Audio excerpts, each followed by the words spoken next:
Mr. Chairman, ladies and gentlemen, good morning. Last week, Balu gave a talk in Belgaum at the Karnataka Lingayat Educational Society.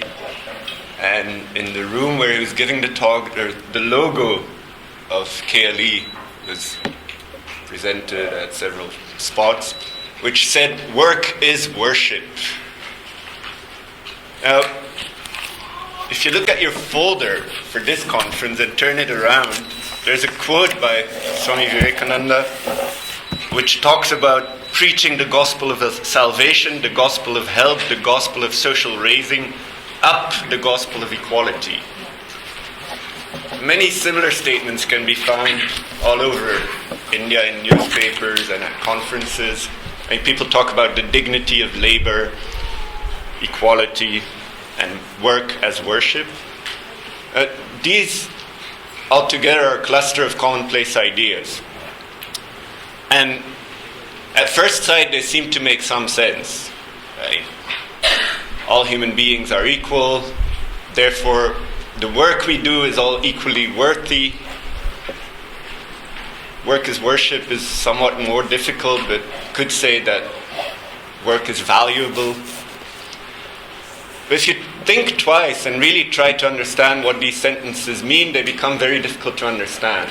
In work is worship, what rickshaw driver thinks that while he's driving his rickshaw, he's worshipping? When I was writing the paper for this conference, I didn't have the feeling that I was worshipping God or anything else.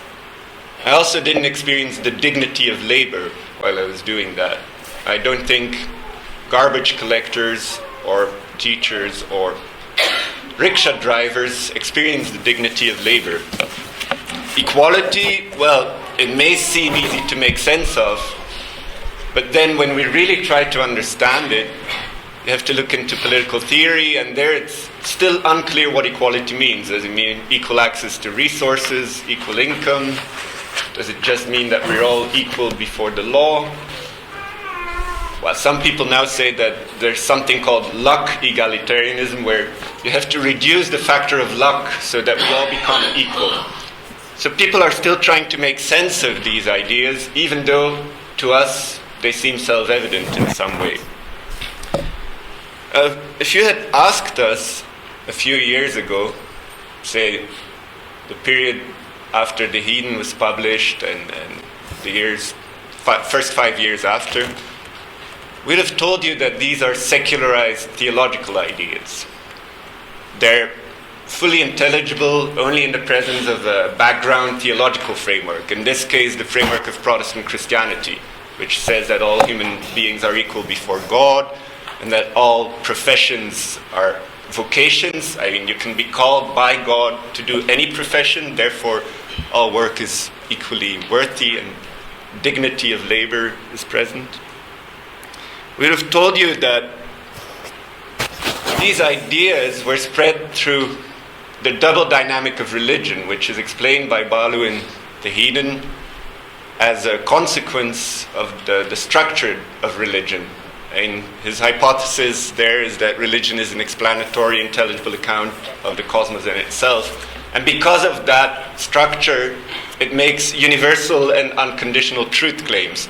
And it spreads in two ways. On the one hand, people are converted into a specific religion, they're proselytized, and they accept its specific doctrines and attitudes and practices, and thus become religious. On the other hand, there's a movement of secularization, where religious ideas and attitudes are spread in secular guise. And Christian ideas and attitudes and institutions are de-Christianized because their specific doctrines or properties pose obstacles to their further spread in society. And this way they universalize themselves in secular form. Later we made sense of the secularization of Christianity by saying that it's as though the form or structure of certain theological ideas or schemes is retained while the content is rejected. And this form can be interpreted and articulated in several ways. you no longer have to talk about the equality of all human beings before God. You can just say, well, they should have equal access to resources, or they're equal before the law. And in this way, theological ideas can be reinterpreted, but they always remain within the limits of the original theological framework, because you need that background theology to really be able to make sense of these ideas, elaborate them into new theories, etc. The problem there was that it's not as though, as Sadanand also said yesterday, it's not as though you can find Christian theological ideas floating around in a de-Christianized form, as though you can find the structure of these ideas without content. So our question remained, in what form did Christianity secularize itself? And how did it de-Christianize Christianity? In the last few months, we have developed a new hypothesis, and today I want to talk about that hypothesis and use work is worship and the gospel of equality as illustrations of this hypothesis. Now, before doing so, before explaining the hypothesis, I have to take care of some preliminaries. And for those of you who are familiar with our research program, these preliminaries are quite funny, because Balu in the first place always said, definitions are useless. They only tell you how to use a word. I mean, Darwin didn't give a definition of species in The Origin of Species. But when you read his book and understand his theory, you know well what species are. You don't need a definition. In the same way, we had this difficulty with introducing new technical terms, ontotheology, or all the kind of jargon that circulates in the human sciences today. But to explain our hypothesis, I first have to give a definition of a word and then introduce a technical term. The definition is a definition of reasonableness.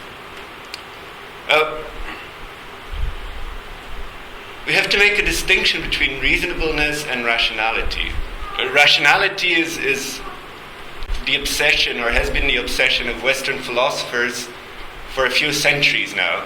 It's the attempt to give a rational foundation to all our beliefs and practices and actions, to give good reasons for why we hold certain beliefs and why we commit certain actions or participate in practices.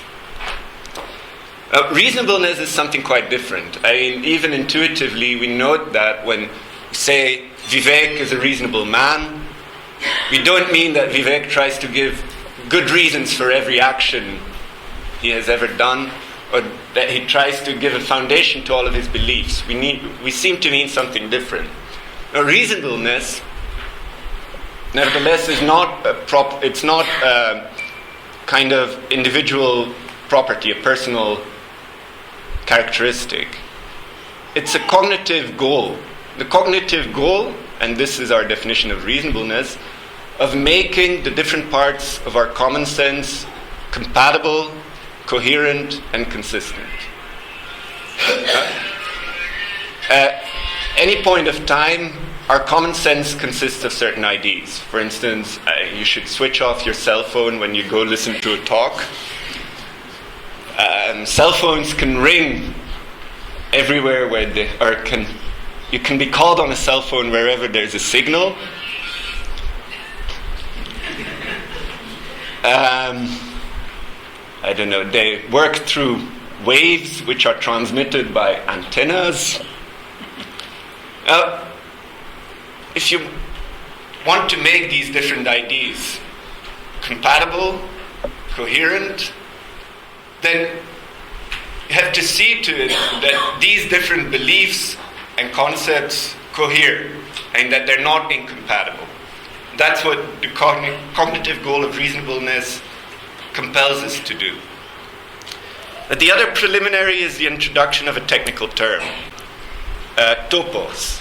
Topos in Greek means place, and there is this notion in ancient Greek and Latin rhetoric of koinos topos, or loci communis, which means commonplace. And topoi in the classical tradition had different roles. I mean, they were understood in different ways. On the one hand, they're seen as a kind of heuristic to develop arguments and to develop persuasive speech in rhetoric and discourse. On the other hand, they're seen as themes or topics or even excerpts which allowed you to think about some particular theme topic and say the virtues or the vices, etc. Now we want to use topos in a technical way as a specific kind of commonplace idea. And there are commonplace ideas in all cultures and all kinds of commonplace ideas. And some of these are developed into theories. They can be developed into theories in two ways. They can be the building blocks of new theories, provide the basic building blocks, or they can provide heuristics, instructions on how to develop new theories. Now, once that happens to a commonplace idea, is used to develop a new theory, it becomes a topos. So topoi are clusters of ideas. I mean, they're not isolated single concepts. They're clusters of ideas that are developed into different theories and can be articulated in different ways, or can provide heuristics to develop new hypotheses. Of course, given our definition of reasonableness as that the goal to make different parts of our common sense compatible, coherent, consistent, you can see that reasonableness plays a very important role in the development of commonplaces into topoi, because one of the best ways of securing the consistency of our different commonplace ideas is developing them into theories, because you can only develop them into a theory or a hypothesis if they are consistent and cohere well. Now that these preliminaries are out of the way, I can state our new hypothesis about secularization, which is simply this. And some of the ideas developed in the theology of a specific religion are secularized in the following sense. They spread in the form of topoi. So they take an apparently secular or religious guise by becoming topoi. So secularization then is a process of transforming specific theological ideas or clusters of such ideas into the topoi of a culture.